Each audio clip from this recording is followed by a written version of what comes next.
It was late August, and the air outside was thick enough to chew.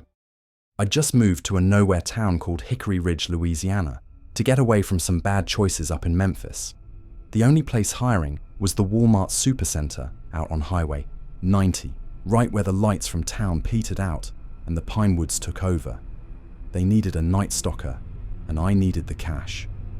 My first night on the job, the manager, Mr. Landry, a man with watery eyes and a limp, told me, "You'll get used to the quiet, but if you hear something, you keep your head down and your mouth shut. That's rule number 1. He said it real casual like he was talking about the weather, not some creepy warning. I figured he was just messing with the new guy. The crew was small. Me, a couple of college kids, and old Manny, who'd been working nights since before I was born. Manny had a face like cracked leather and a habit of chewing toothpicks until they turned to mush. He gave me the real rundown while we unloaded a pallet of cereal boxes. "Listen, kid, there's things in this place after midnight," he said, his voice low. "You see something move out the corner of your eye, you don't look. You hear a voice calling your name from the toy section, you don't answer. And if you see a customer after the store closes, you pretend you don't." I'd laughed it off, but Manny didn't crack a smile. The first few hours were easy.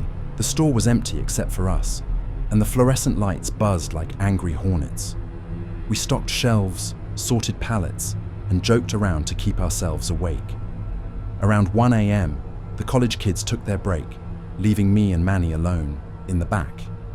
That's when I heard it, a sound like someone dragging their feet on the linoleum, slow and deliberate. I looked up, but the aisle was empty. Manny didn't even flinch. "You hear that?" I asked.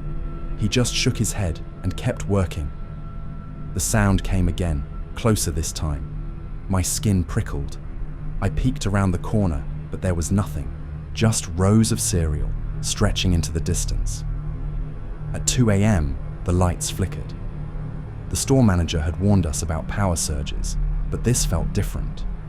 The air got heavier, like a storm was coming, even though the sky outside was clear. I went to check the electronics section, where the TVs were always left on, playing infomercials.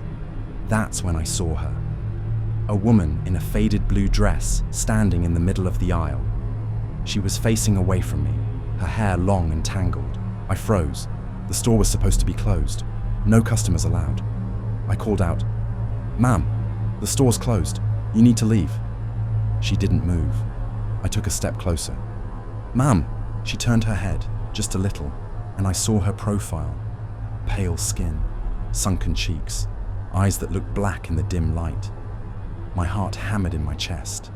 I backed away, feeling for my walkie-talkie. Manny's voice crackled through the radio. "Don't look at her. Don't talk to her. Just walk away."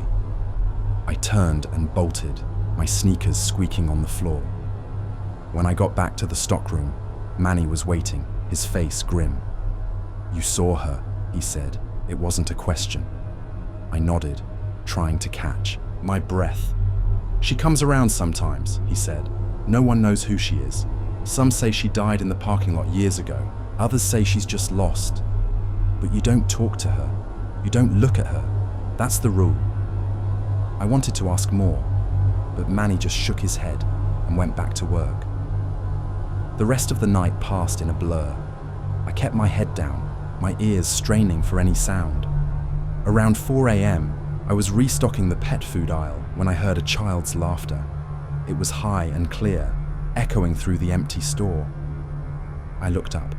No one was there. Then, from the end of the aisle, a little girl's voice called, "Can you help me find my mommy?" I remembered Manny's warning. "Don't answer. Don't look." I turned my back and pretended I hadn't heard. The laughter turned to sobbing, then faded away. By the time the sun came up, I was exhausted. The morning crew arrived and I clocked out, my hands shaking. I thought about quitting right then and there, but I needed the job. On my way out, I passed the electronics section. The TVs were still on, but the screens were blank, just static. And for a second, I thought I saw the woman in the blue dress, reflected in the glass. watching me. I didn't look back. After that first night, I tried to convince myself I'd imagined the woman in the blue dress. Maybe it was just the long hours, the bad coffee, the kind of exhaustion that makes your mind play tricks. But Manny's warning stuck with me. So did the sobbing voice in the pet food aisle. I started noticing things, little things, that didn't add up. The second night, I came in early, hoping to catch Manny alone and ask him more about the rules. He was in the break room, stirring a cup of coffee that smelled like burnt tires. I sat down across from him. "You ever see anything else?" I asked, keeping my voice low. Manny glanced at the door, then back at me. "You mean besides her?" I nodded. He sighed, like he was deciding whether to tell me the truth or just brush me off. "Look, kid, this place has been here a long time. Before it was a Walmart, it was an old general store. And before that, it was just swamp and pine trees. Things happen here. People come and go, but some things, they stick around." "Like what?" I pressed. Manny took a sip of his coffee and winced. "Like the man in the overalls. He shows up in the hardware section sometimes, staring at the nails and hammers. Don't talk to him. Don't get too close. Just keep working. If you see him, you walk the other way."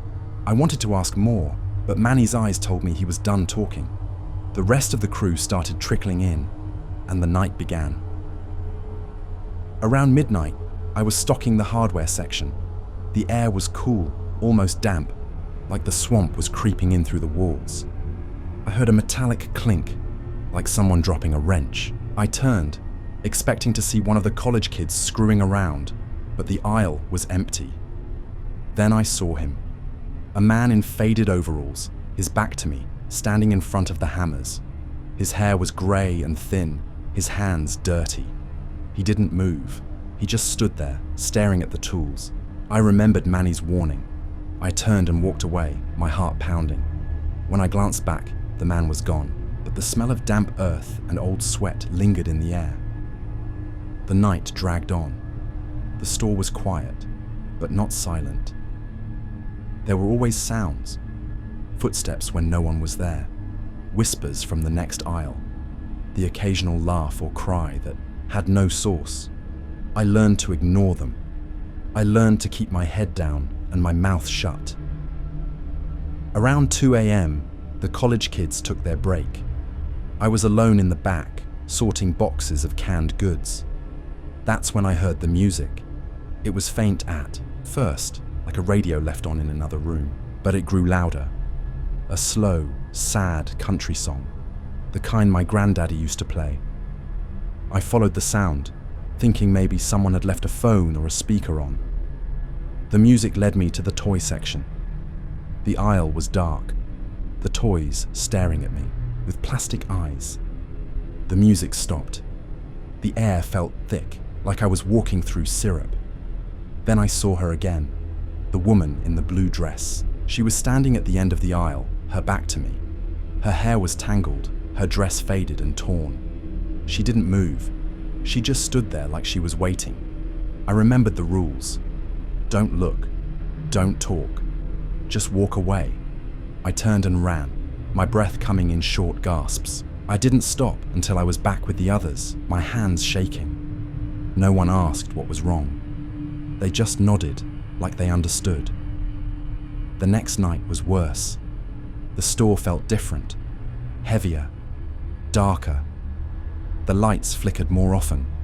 The air smelled like rain and something else, something rotten. I kept hearing voices, my name whispered from the next aisle. I ignored them. Around 3 a.m., I was restocking the cereal aisle when I heard a child's laughter again. It was closer this time, right behind me. I didn't turn around. I kept working, my hands trembling. Then I felt a tug on my shirt. I froze. A small hand, cold as ice, brushed against my arm. "Can you help me find my mommy?" the voice asked, sweet and sad. I didn't answer. I didn't look. I just kept working, my heart hammering in my chest. The hand let go. The laughter faded, but I could feel them watching me.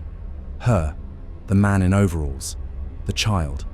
They were all there, just out of sight. The nights blurred together.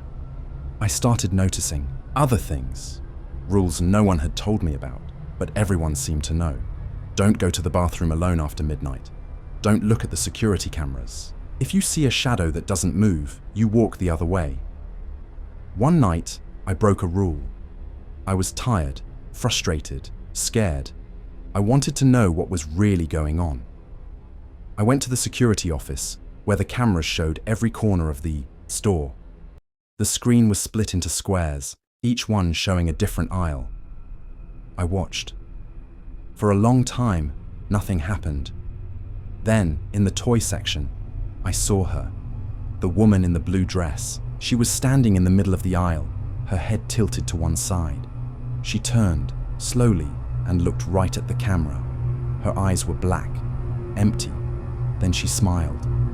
I backed away, my breath coming in short gasps. The screen flickered.